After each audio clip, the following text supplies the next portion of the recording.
gracias en esta mañana, porque tú eres real, tú estás aquí en medio de nosotros y nosotros estamos contentos de tenerte en nuestras vidas. Estamos contentos de que estés aquí y queremos rendirte culto, queremos rendirte adoración, queremos decirte, Señor, que tú eres lo mejor que nos ha pasado.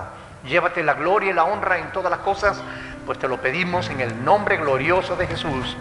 Amén. Amén. Gloria a Dios. Vamos a cantar al Señor. Quiero cantar una linda canción de aquel que mi vida cambió. Quiero cantar una linda canción de aquel que mi alma salvó. Es mi amigo Jesús. Aleluya. Es mi amigo.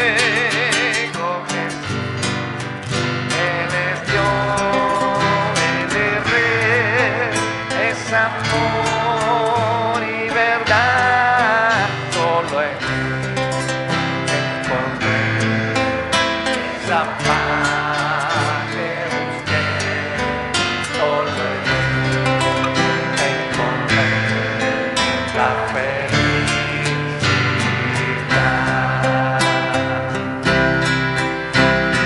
Que Jesús está aquí.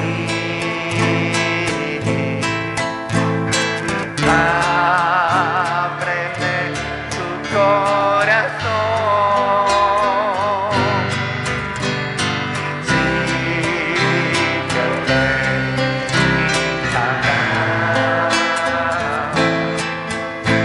y entrégale a Cristo tu amor y verdad.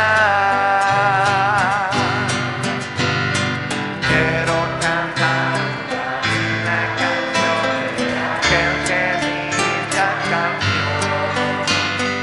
Quiero cantar una canción de aquel que mi alma salvó. Es mi amigo Jesús, es mi amigo Jesús.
de amor tendremos, pues en este mundo paz y amor tendremos, unidos, siempre unidos, tomándonos las manos, iremos por el cantando de amor.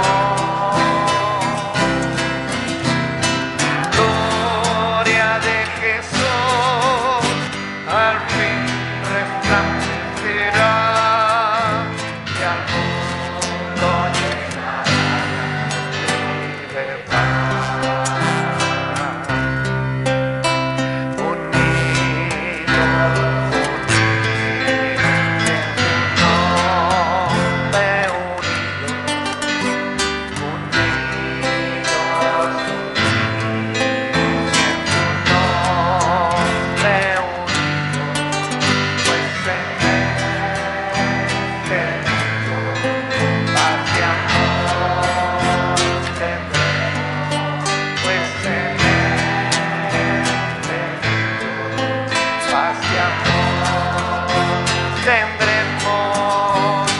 Unidos, siempre unidos, tomándonos las manos, iremos por el cantando de Dios. La gloria de Jesús al fin resplandecerá y al mundo llenará de amor y de paz. Aleluya.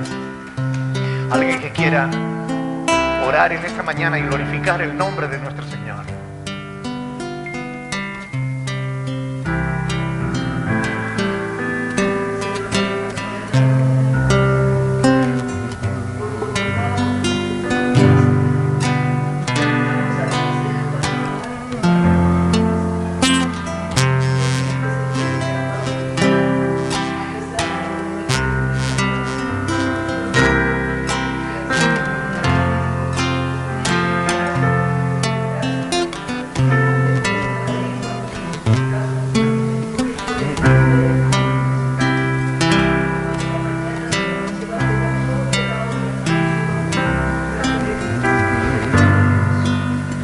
Aleluya.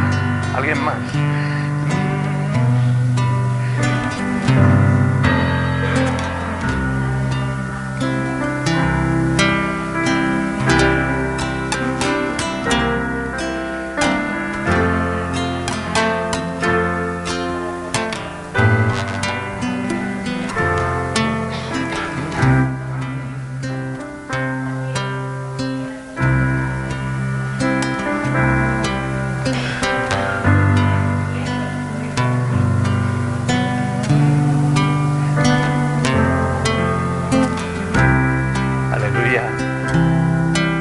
Como una oración al Señor, cantada casi a media voz, digámosle: dame otro toque, Señor, de tu presencia y amor. Indigno soy, lo sé, mas vengo a ti en fe. Dame otro toque, Señor. Dame otro toque, Señor, de tu presencia y amor. Indigno soy, lo sé, mas vengo a ti. Dame otro toque, Señor. Todos juntos, con voz fuerte. Dame otro toque, Señor. Aleluya, como un clamor. De tu presencia y amor.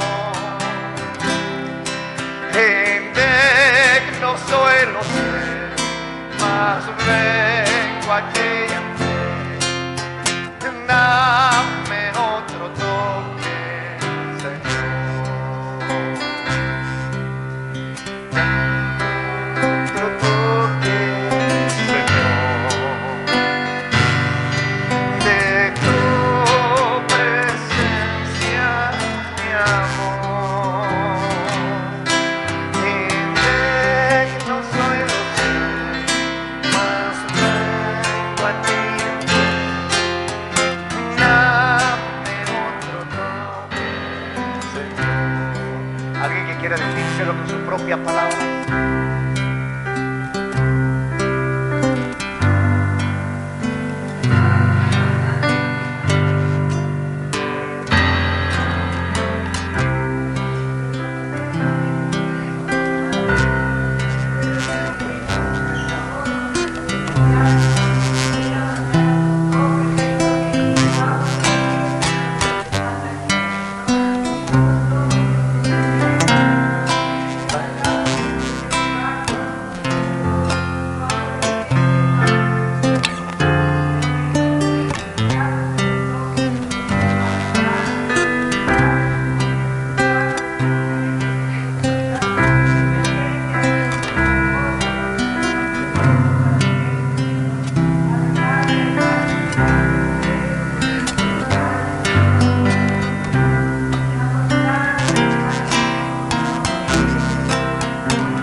Dámosle a Dios que Él actúe en nuestra vida.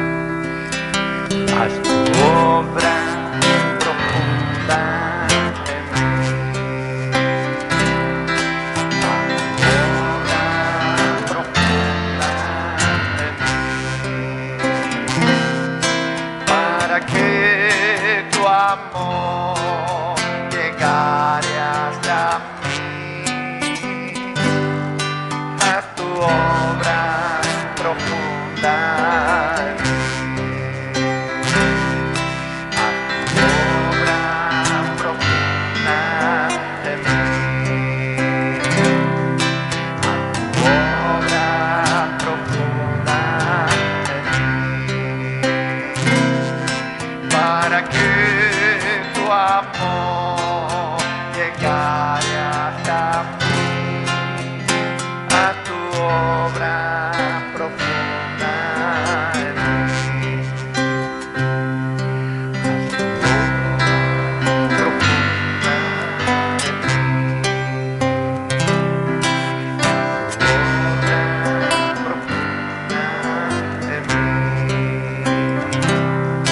Para que tu amor llegare hasta mí.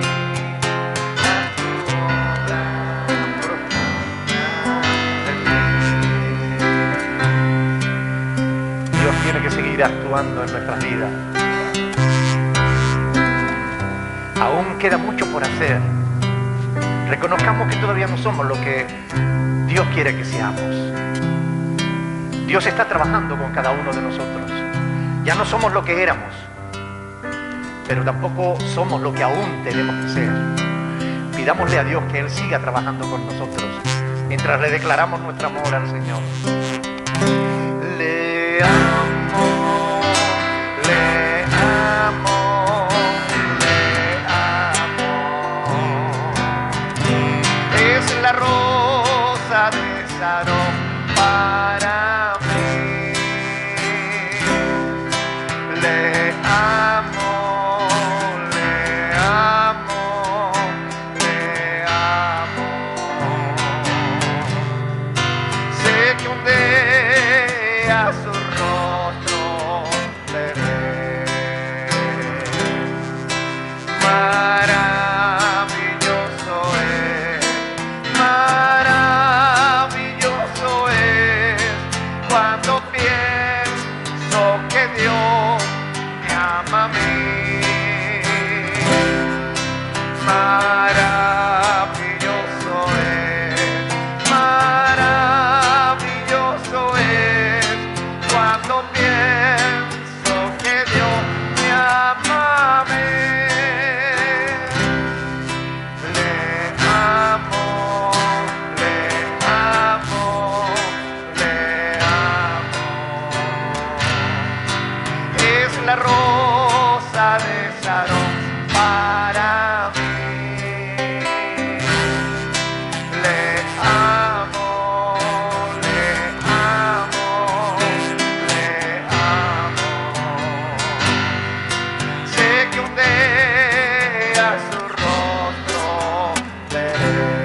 pienso que Dios me ama a mí.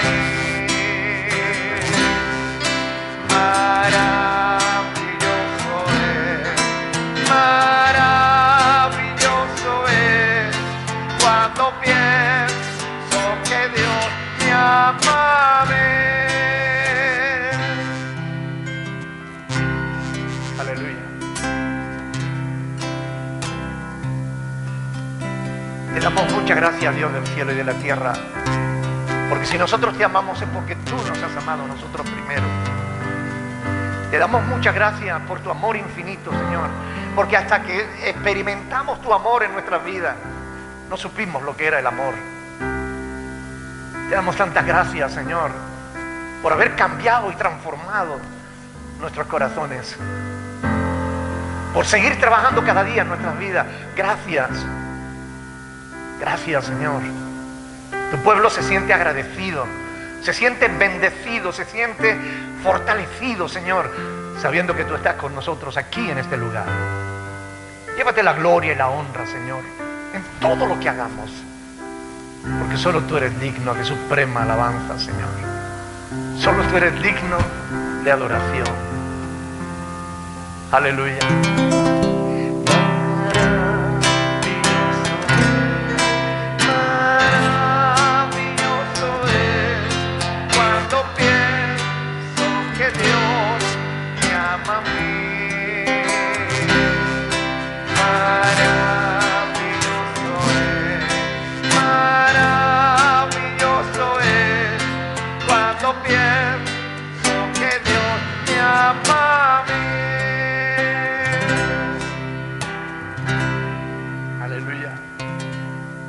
Realmente es maravilloso, Señor. Llévate la gloria y la honra, ahora y siempre, en el nombre de Jesús. Amén. Podéis sentaros, mis hermanos. Gracias a los hermanos de alabanza, a los que he llevado al retortero y los he hecho sufrir. Yo tengo un problema con respecto a la música, y es que yo cojo cualquier tono, pero soy incapaz de llevar un ritmo. Qué bueno. Buenos días, hermanos, ¿qué tal? ¿Cómo están ustedes? ¿Están bien? ¿Hay alguien que nos visite por vez primera? ¿No? Bueno, veo allí a la hija de nuestra hermana Fabiola. Bienvenida. Qué bueno volver a verte. Qué bueno. Con su hija también, ¿verdad? Qué bueno. Bien. ¿Saben?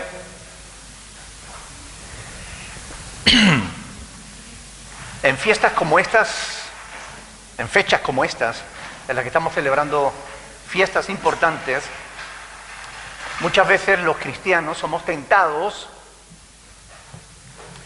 a escatimar nuestra ofrenda para el Señor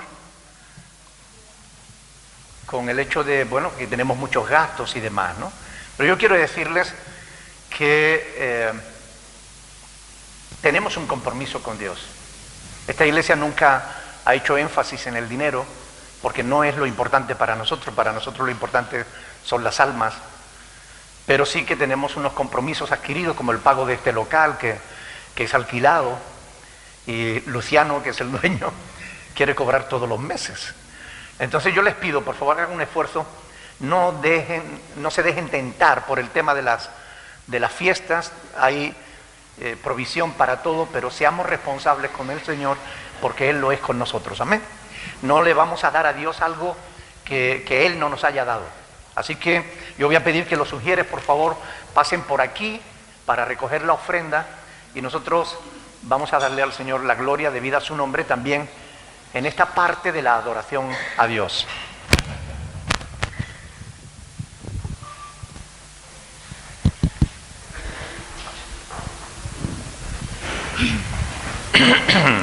Amado Padre, esta mañana te queremos dar gracias, Señor.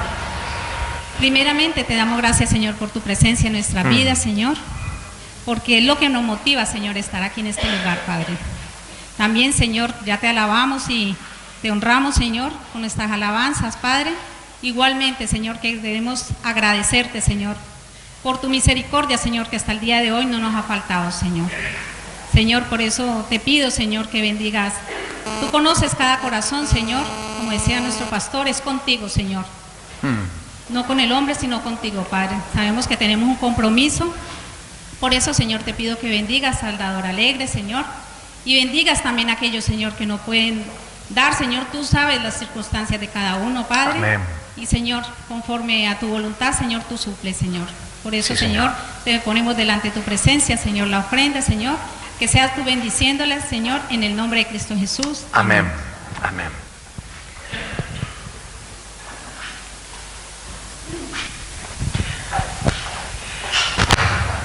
Gloria a Dios.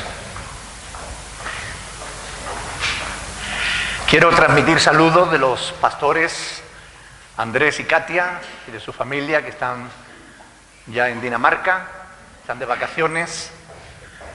Qué bueno saber que han tenido esta oportunidad de hacer un paréntesis en el trabajo cotidiano para poder visitar a la familia.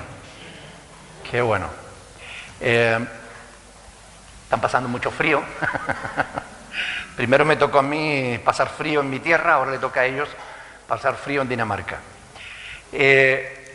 Ustedes saben que estoy predicando una serie de sermones basados en el libro de Gálatas.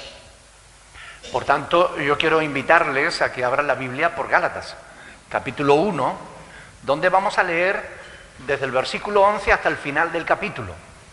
Gálatas, capítulo 1, versículo 11 hasta el final.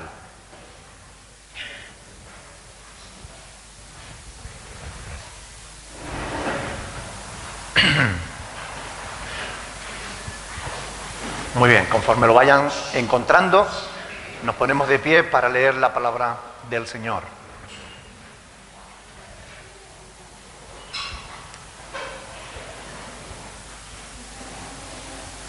Gálatas capítulo 1, versículo 11. Mas os hago saber, hermanos, que el evangelio anunciado por mí no es según hombre, pues yo ni lo recibí ni lo aprendí de hombre alguno, sino por revelación de Jesucristo. Porque ya habéis oído acerca de mi conducta en otro tiempo en el judaísmo, que perseguía sobremanera a la iglesia de Dios y la asolaba. Y en el judaísmo aventajaba mucho a mis contemporáneos en mi nación, siendo mucho más celoso de las tradiciones de mis padres. Pero cuando agradó a Dios, que me apartó desde el vientre de mi madre y me llamó por su gracia, revelar a su Hijo en mí, para que yo le predicase entre los gentiles, no consulté enseguida con carne y sangre, ni subí a Jerusalén a los que eran apóstoles antes que yo, sino que subí a Arabia y volví de nuevo a Damasco. Después, pasado 3 años, subí a Jerusalén para ver a Pedro y permanecí con él 15 días, pero no vi a ningún otro de los apóstoles, sino a Jacobo, el hermano del Señor. En esto que os escribo, he aquí delante de Dios que no miento. Después fui a las regiones de Siria y de Cilicia, y no era conocido de vista a las iglesias de Judea que eran en Cristo. Solamente oían decir, aquel que en otro tiempo nos perseguía, ahora predica la fe que en otro tiempo asolaba, y glorificaban a Dios en mí. Padre del cielo, te damos muchas gracias por esta palabra que tú nos has dejado para la reflexión. Te pedimos que nos ayudes a meditarla, a exprimirla, y que ella sea el alimento que fortalezca nuestra fe, y nos ayude, Señor, a permanecer firme en tus caminos. Llévate la gloria y la honra en el nombre de Jesús. Amén. Pueden sentarse, hermanos.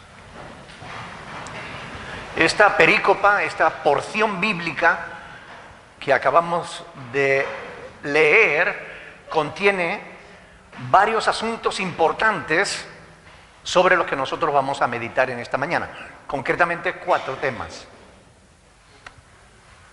Son importantes porque Pablo está tratando aquí la salvación por obras o por fe. Está tratando aquí de su propia experiencia personal, como vamos a ver más adelante, cuál fue su experiencia en cuanto a Dios, en cuanto a su fe, en cuanto a su relación con Dios. Vamos a hablar de la revelación, del medio que Dios usa para darse a conocer. Y vamos a ver que hay diferencia entre cómo Dios se revela a Pablo y cómo Dios se revela a nosotros mismos. Y vamos a hablar de la escritura y de la defensa, de la necesaria defensa de la escritura. Estos son los 4 temas que vamos a ver en esta mañana. Como ven, hay mucho material, muy importante conocerlo para no caer en el error. Porque esta carta fue escrita precisamente para corregir a algunos que se estaban alejando de la verdad y siguiendo en pos del error. Por eso debemos prestar atención, porque estas palabras se escribieron para nuestra enseñanza. No les voy a hablar hoy de la Navidad, ni les voy a hablar del paganismo, ni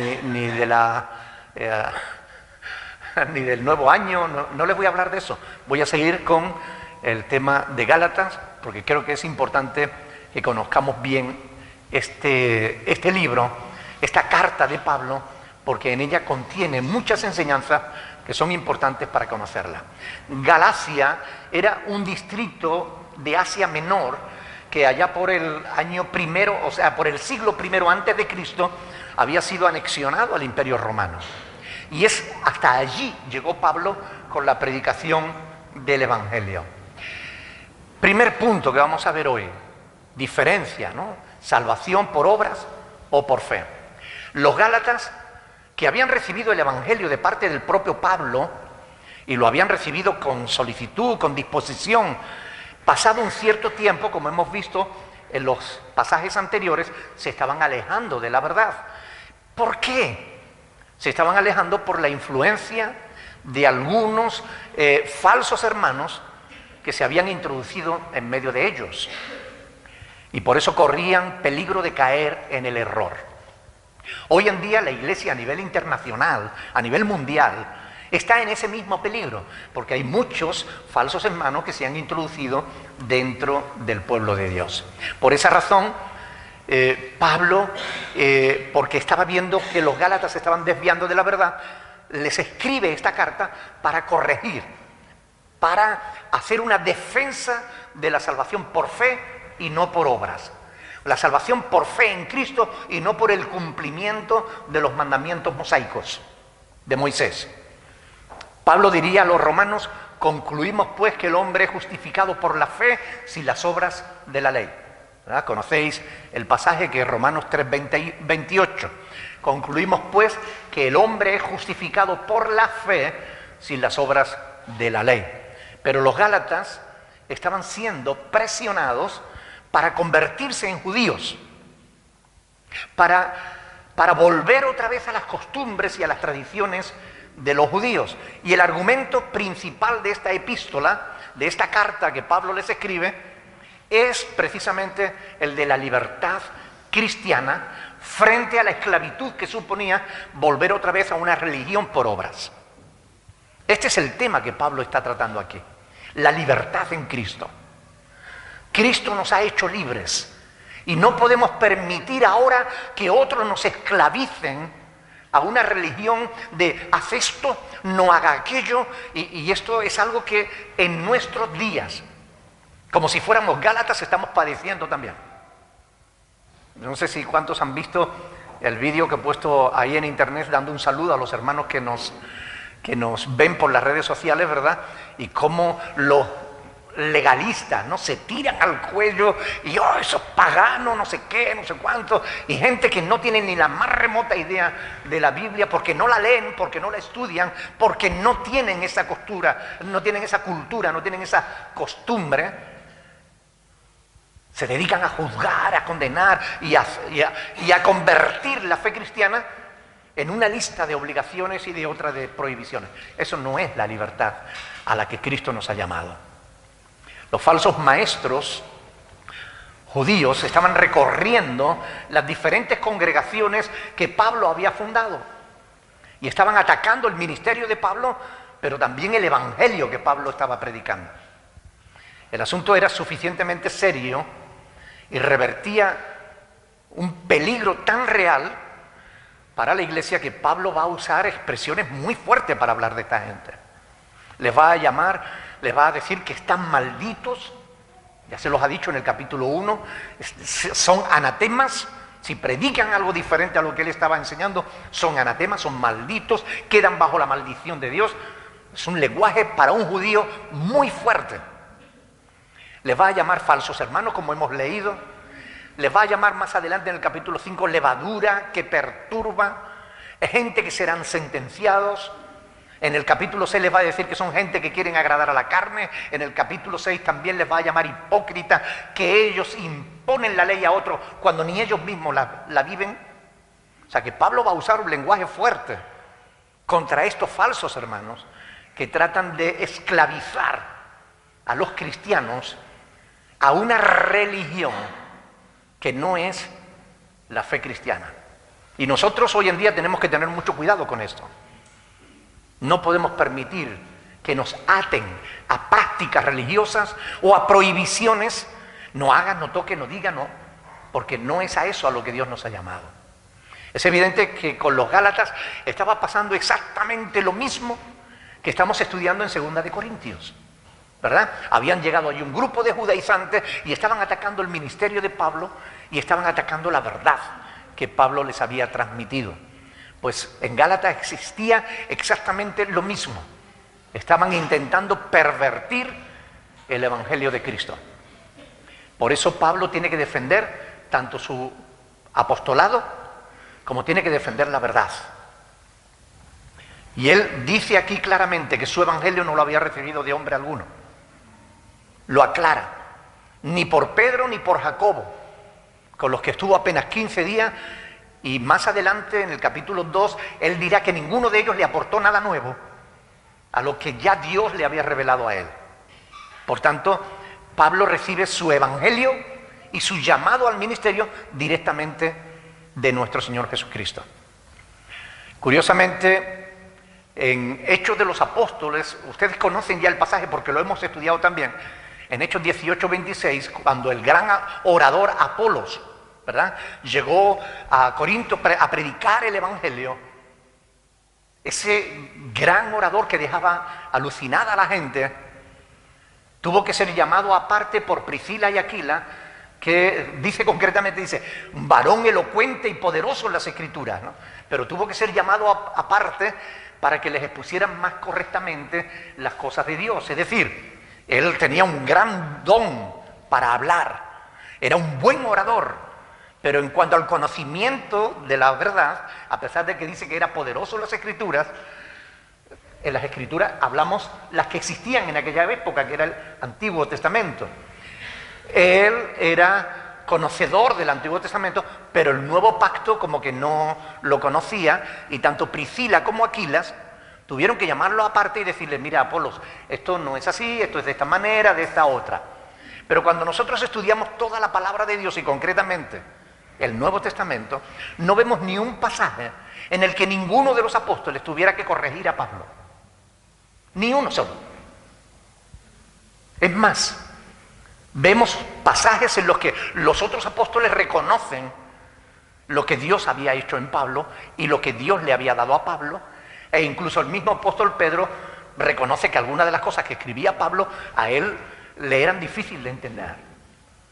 Recuerden que Pedro era analfabeto, que no sabía ni leer ni escribir. Y Pablo es profundo en su escritura y había cosas que Pedro no entendía. Ojalá si los cristianos de hoy en día tuvieran la misma humildad de Pedro y reconocieran sus limitaciones en el conocimiento de la verdad. ¿Se imaginan que Pedro, en la escasez de conocimiento que él tenía, se hubiera puesto a discutir con Pablo? No tendría sentido. Eso es lo que hace mucha gente hoy en día, que sin tener conocimiento tratan de corregir a los pastores que enseñamos y predicamos la palabra de Dios.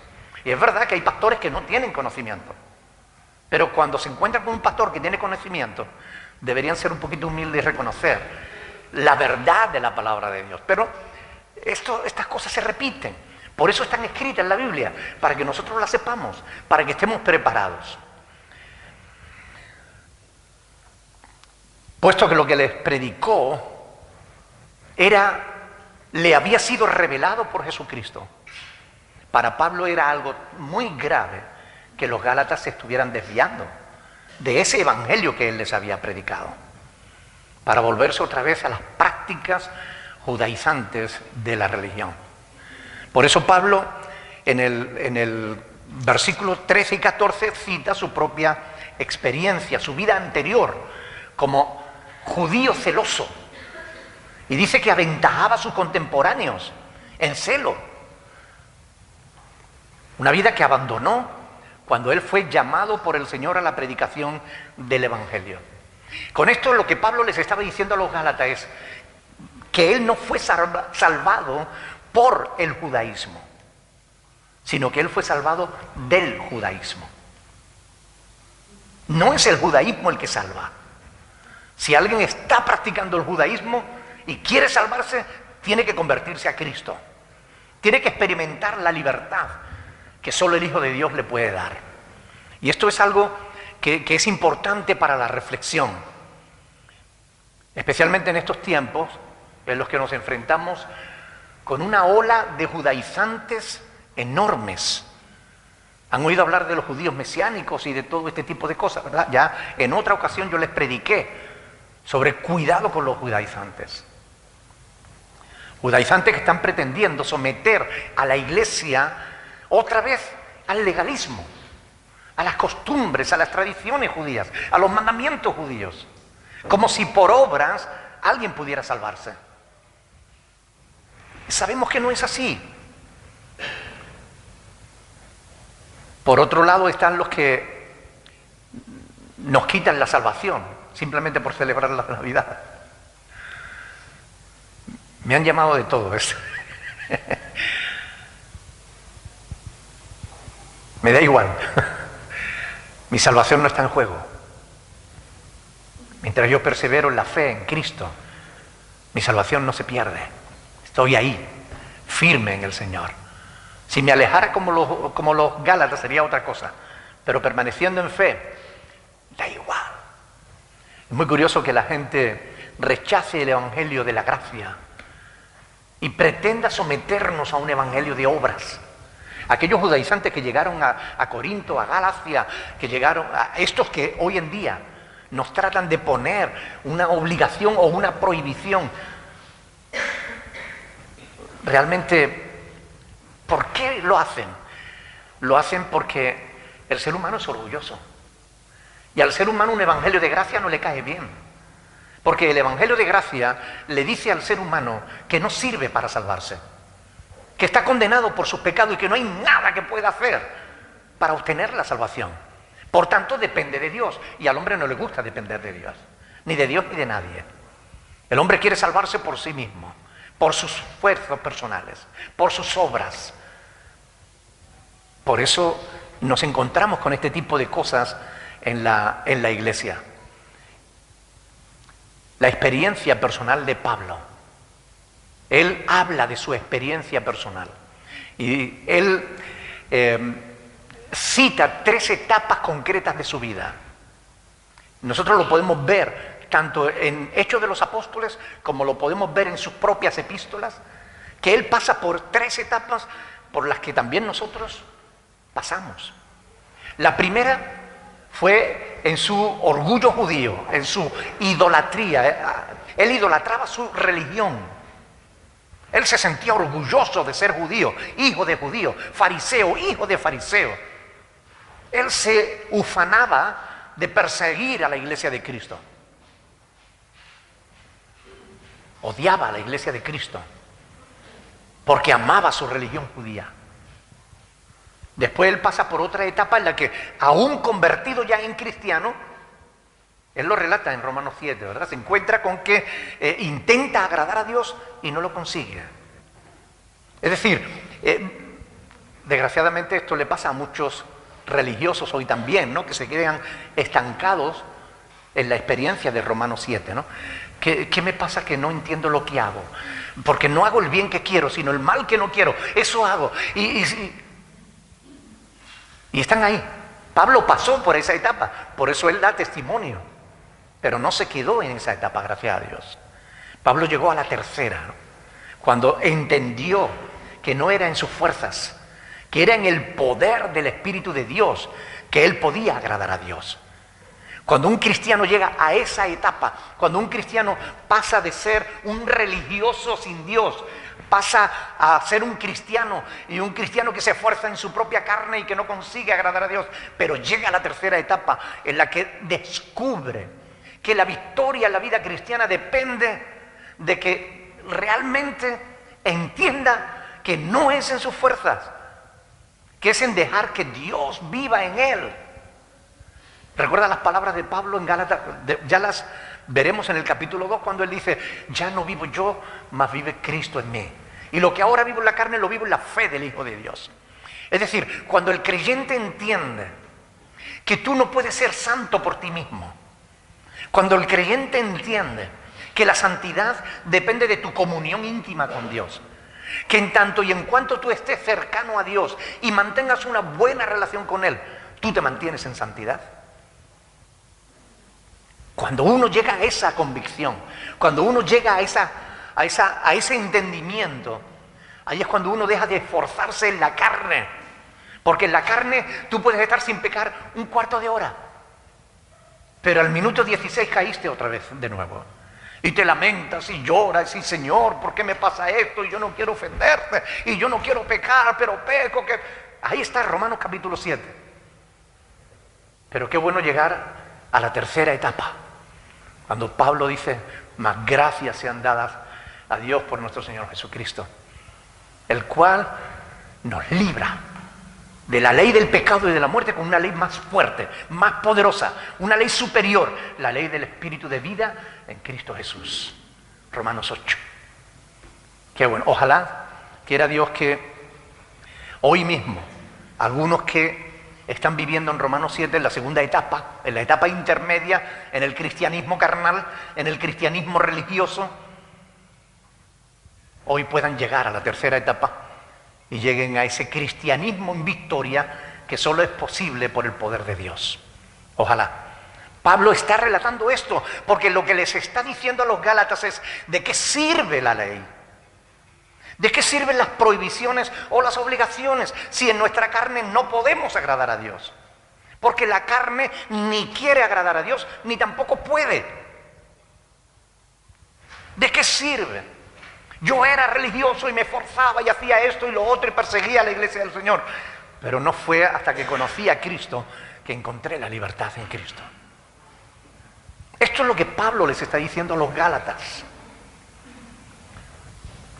Él relata aquí su paso por Arabia, de nuevo a Damasco, y toda esta experiencia va a ocupar hasta el final del capítulo, en el versículo 24. Así que Pablo fue llevado por Dios al desierto. Cuando se convirtió en Damasco, Dios lo llevó a Arabia, al desierto. Y si tú conoces la palabra de Dios, sabes que esto es algo habitual. Cuando Dios quiso usar a Moisés, ¿a dónde lo mandó? Al desierto. Abraham pasó por el desierto, Jacob pasó por el desierto, y todos aquellos, David tuvo que pasar por el desierto. Y parece que cuando Dios quiere usar a alguien, no lo lleva a la ciudad, ni lo lleva a la sinagoga para que aprenda de los grandes maestros. No lo lleva al seminario para que le den una credencial. Lo lleva al desierto. Y allí lo amasa, y allí lo aprueba. Allí lo pone a prueba. Y allí le enseña humildad. Y allí le enseña a ser siervo, no líder. Quizás por eso hoy en día fallan tantos ministros, porque huyen del desierto, porque no quieren el desierto para su vida. Pero el desierto es necesario, es parte del trato de Dios con nosotros. Por eso a veces pasamos por etapas difíciles, etapas de prueba, de dificultad. Es la escuela de Dios. Es donde Dios está trabajando con nuestro corazón, con nuestras actitudes. Es donde Dios está trabajando con nuestro interior, con nuestro hombre interior. Y allí nos está transformando, allí nos está cambiando, para que cuando nos saque de la prueba podamos ser útiles en las manos de Dios. Pablo apenas vio a Pedro y ninguno de ellos, fíjense lo que dice en el capítulo 2, versículos del 6 al 10. Dice, pero los que tenían reputación de ser algo, versículo 6, Gálatas 2, 6. Pero los que tenían reputación de ser algo, lo que hayan sido en otro tiempo, nada me importa. Dios no hace acepción de personas. A mí, pues, los de reputación que dice, nada nuevo me comunicaron. Antes, por el contrario, como vieron que me había sido encomendado el evangelio de la incircuncisión, como a Pedro el de la circuncisión, pues el que actuó en Pedro para con el apostolado de la circuncisión, actuó en mí para con los gentiles. Y reconociendo la gracia que me había sido dada, Jacobo, Cefas y Juan, que eran considerados como columnas, nos dieron a mí y a Bernabé la diestra en señal de compañerismo, para que nosotros fuésemos a los gentiles y ellos a los de la circuncisión. Es decir, los apóstoles no cogieron a Pablo y le dijeron, no, Pablo, mira, esto que tú predicas, tú tienes que volver a predicar los mandamientos de la ley, tienes que volver otra vez a exigir que sean circuncidados, el gentil que quiera salvarse tiene que cumplir los mandamientos de la ley. Nada de eso. Reconocieron la gracia de Dios en su vida, en su ministerio. Le dieron la mano en señal de compromiso y de aprobación y le dijeron, a predicar. Sabiendo, como sabemos, que no hay otro evangelio que el que tenemos en las Sagradas Escrituras, evangelio que le fue revelado por el mismo Señor Jesús a sus siervos que escribieron siendo inspirados, ¿por quién? Por el Espíritu Santo, ¿verdad? No hay más evangelios, por tanto, no hay más revelaciones. Y ahora en estas fechas aparecen por las redes sociales todo tipo de profecías para el año nuevo.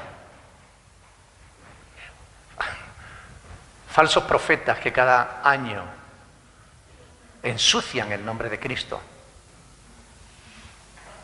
emborronan el mal testimonio, dando mal testimonio, mintiendo.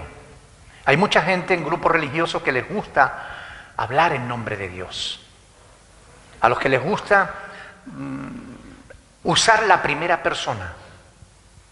Y esto es algo que no se debe hacer.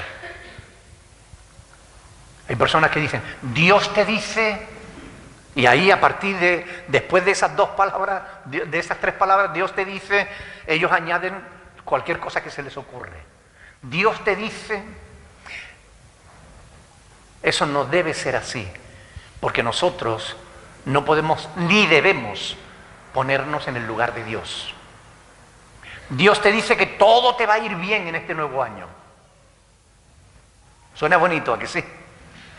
Pero ¿realmente Dios ha dicho eso? Dios te dice que este año verás a tus enemigos ser humillados delante de ti. Dios te dice que este es tu año. Dios te dice que llegarás lejos. Todo este tipo de supuestas profecías que se hacen en el nombre de Dios no son correctos, porque no es correcto ponerse en el lugar de Dios. Ese fue el pecado de Satanás, intentar ponerse en el lugar de Dios.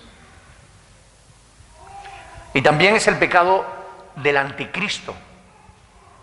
En 2 de Tesalonicenses, capítulo 2, del 3 al 4, Pablo dice que el anticristo se sentará en el trono de Dios, haciéndose pasar por Dios. En el templo, perdón, en el trono de Dios no se sienta nada más que Dios. De modo que si alguien se acerca a ti en estas fiestas y te dice, Dios te dice, dile tú, lo que Dios me dice, me lo dice a través de la Escritura. Esta es la revelación de Dios. Esta es la palabra de Dios, la palabra profética más segura. No necesitamos nuevas revelaciones, porque si son iguales a lo que ya está escrito, no es una nueva revelación, Por tanto, no me la des como nueva revelación porque no lo es. Y si no es nueva, si que está aquí, no la necesitamos. Lo que necesitamos es la palabra.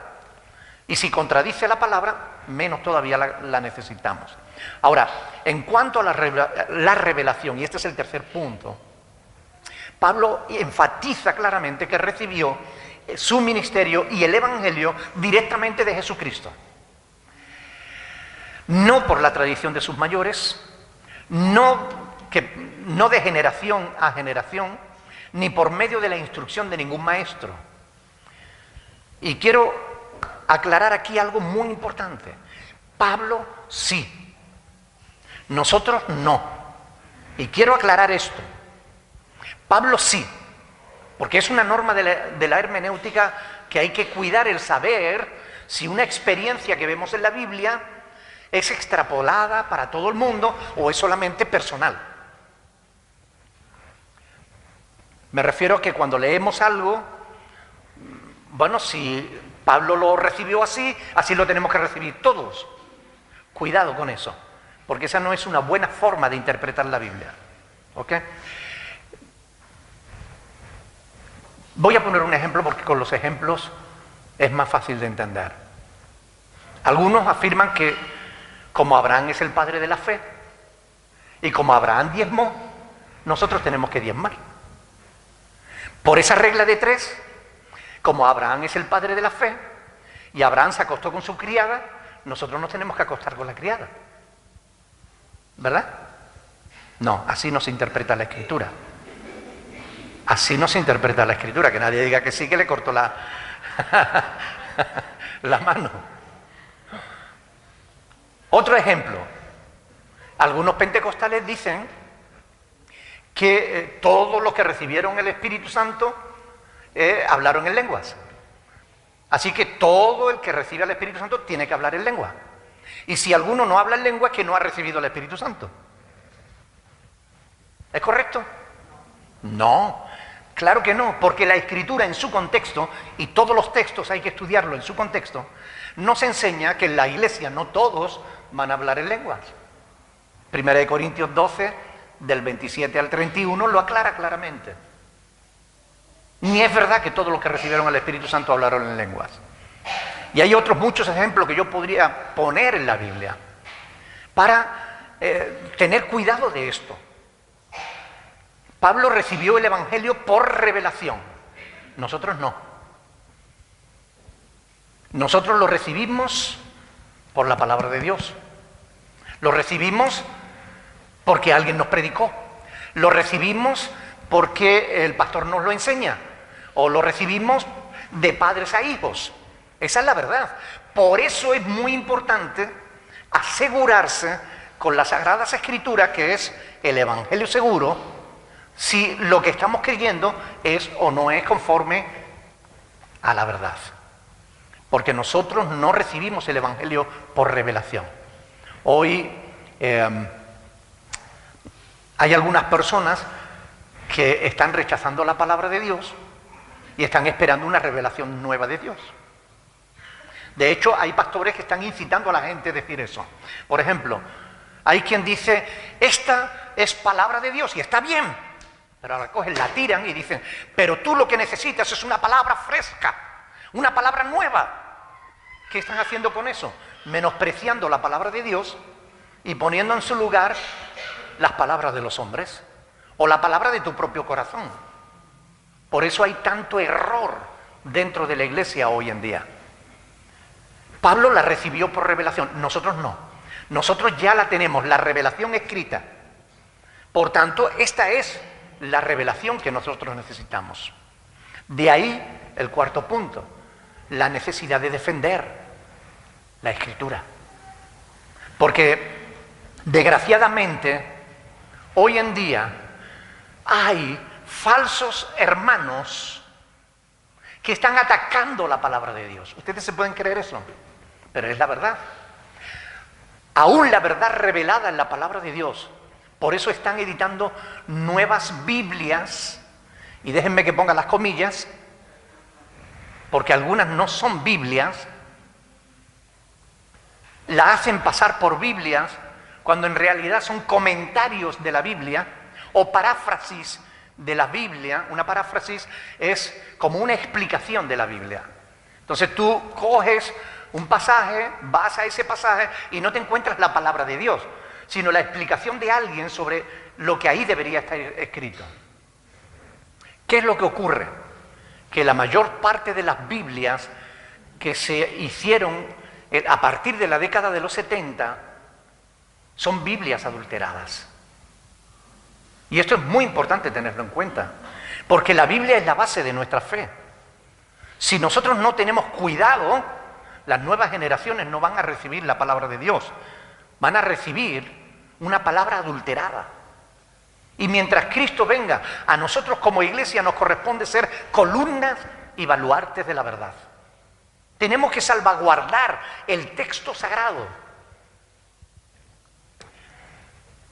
Todas las que se han hecho después de la Reina Valera de 1960, todas, la que se hizo en el 77, la que se hizo en el 90, en el 95, las que se han hecho después, todas, han sido hechas basadas no en el textus receptus, es decir, en el texto recibido, o lo que es lo mismo, en los textos originales, sino que han sido basadas en dos códices del siglo IV que se sabe que son corruptos.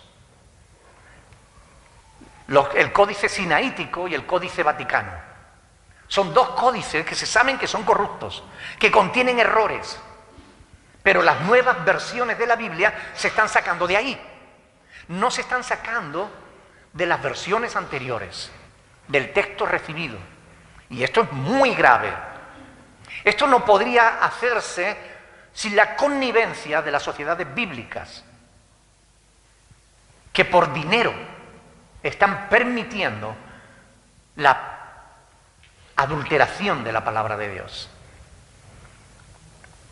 Es un ataque contra las Sagradas Escrituras. Y es muy grave.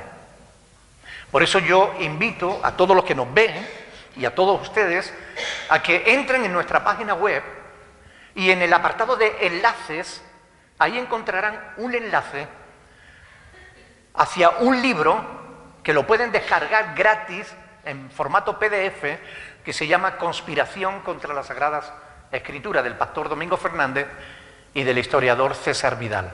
Es gratis, lo pueden descargar y leer. Es un documento fantástico que habla del ataque tan terrible que la palabra de Dios está sufriendo en nuestras décadas. La versión popular, la nueva versión internacional, la traducción en lenguaje actual, la Biblia de las Américas, la nueva Biblia latinoamericana de hoy, la mal llamada Biblia textual, que no tiene nada de textual, incluso la Reina Valera actualizada, posterior a la del 60, ya está adulterada. Todas han sido deformadas. Y el caso es que las editoriales que venden esas Biblias nuevas están haciendo una campaña de publicidad terrible. Están diciendo que esta Biblia, la Reina Valera del 60, tiene más de 3.000 errores, lo cual es absolutamente falso. No lo crean, mis hermanos. Es absolutamente falso. Yo tengo muchísimas versiones de la Biblia, muchísimas. Y son las Biblias modernas las que están cambiando la verdad. Si tú tienes una Biblia que abajo, en letrita pequeñita, te dice, este pasaje no aparece en los manuales más antiguos, coge esa Biblia y apárcala y búscate una Reina Valera de 1960, porque esa Biblia está adulterada. Las Biblias modernas han quitado más de 300 versículos y han modificado más de 1000 versículos. Y no debemos permitir eso. Y cuando tú compras una Biblia adulterada, estás colaborando con el enemigo de nuestras almas. Así de simple. La palabra, el mensaje de Dios para ti, hay muchas versiones. Bueno, ni digamos la versión al arco iris, ¿no? Que son la versión que han sacado los homosexuales de la Biblia, ¿no? sea, ni digamos ya. O sea, están pervirtiendo la palabra de Dios. Nosotros tenemos el deber de defender la verdad. Y la verdad es que debemos hacernos de una Biblia confiable. La Reina Valera de 1960 lo es. La de 1909 también, más incluso. Pero ya de las que se han hecho después de 1960 hay que desconfiar. Así que yo invito a todo el mundo a que se compre una Biblia Reina Valera del 60. Es más, les invito a que tengan más de una. Porque tal como van las cosas, yo no soy profeta, pero observo el mundo y lo que está pasando en el mundo. Tal como están las cosas, dentro de poco no encontrarás una Biblia Reina Valera en ninguna librería. Porque la van a dejar de fabricar, porque la van a dejar de vender. Y tenemos el deber, como digo, de cuidar la palabra de Dios. Al diablo no le interesa que tú conozcas la verdad. Pero cuando estudiamos la palabra de Dios, la conocemos. Y debemos defenderla, debemos creerla. Por eso hay que estudiar la palabra de Dios. Por eso no podemos pasar por alto estas cosas. Pidamos a Dios que nos dé sabiduría para continuar manteniendo encendida la llama de la fe en un mundo que ya no quiere creer. Pidámosle a Dios la fuerza necesaria para seguir siendo fieles a Dios cuando la mayoría de la gente le da la espalda. Pidámosle a Dios que no desmayemos, que no nos dejemos engañar. Y escuchen bien, estamos ya a las puertas del 2018 y las cosas se están acelerando. Conforme van avanzando el tiempo, sabemos que falta muy poco para que el Señor venga. Yo no soy de los que van a caer en poner fecha, porque sé que es algo que no se debe hacer, pero sí soy de los que advierten, hermanos, sabiendo que hay poco tiempo, aprovechemos para ponernos a bien con el Señor. Aprovechemos para asegurarnos de que estamos donde debemos estar, para asegurarnos de que creemos lo que debemos creer, para asegurarnos incluso de que la Biblia que lees es la correcta. No permitas que nadie te engañe. Asegúrate, investiga, escudriña, indaga, profundiza, porque es nuestro deber como cristianos. La palabra de Dios ha sido escrita para nuestra enseñanza, por eso la estudiamos, por eso la predicamos. Vamos a orar al Señor y vamos a pedirle a Dios que Él nos ayude para mantenernos firmes. Vamos a ponernos de pie, hermanos. En estas fechas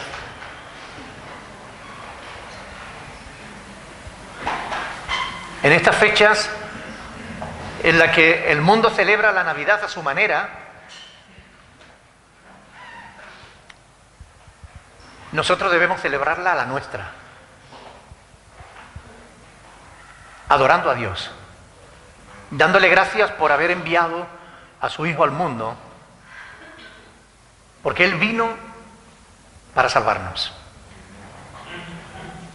Celebremos estas fiestas dando testimonio de nuestra fe en Jesús, hablando a otras personas del verdadero motivo por el cual Jesús vino a este mundo, para salvar a los pecadores, de los cuales, como dice Pablo, y lo digo yo soy el primero. Cuidemos nuestro testimonio, no caigamos en lo que el mundo cae.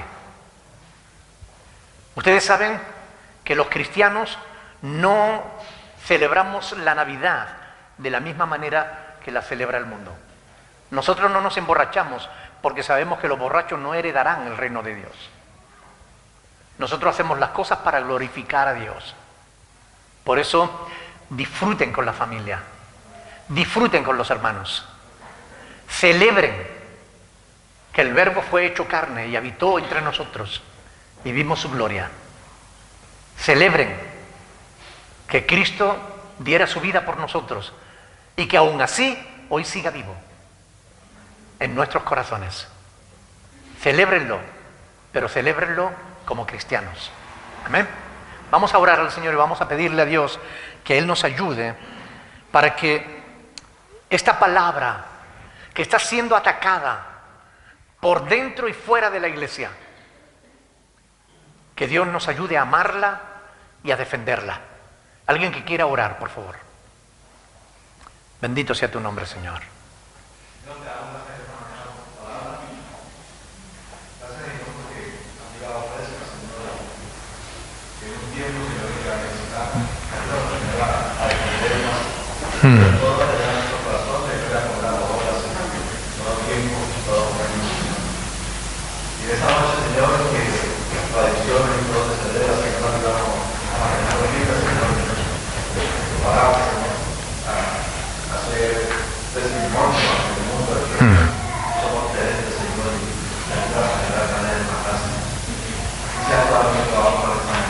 Amén. Aleluya. Padre del cielo, te damos gracias, Señor, porque tu palabra es verdad.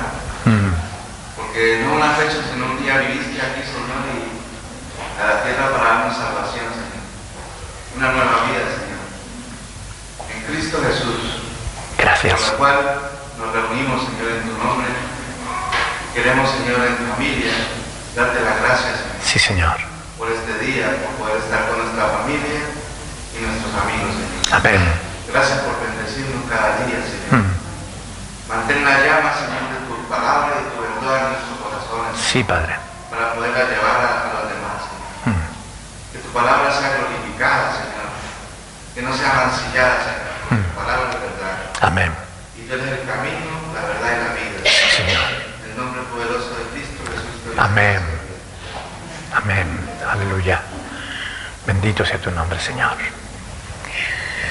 Padre del cielo, te damos gracias por haber preservado tu palabra de todos los ataques que has sufrido a lo largo de estos siglos. Gracias por ayudarnos, Señor, iluminando nuestra mente y nuestro corazón con tu palabra. Ayúdanos a amarla, ayúdanos a defenderla, ayúdanos para que podamos ser instrumentos de bendición, Señor, en tus manos y en las vidas de todos aquellos que nos rodean. Permítenos, Señor, dar testimonio de nuestra fe y hacerlo con conocimiento. En el nombre de Jesús. Amén. Pueden sentarse, mis hermanos.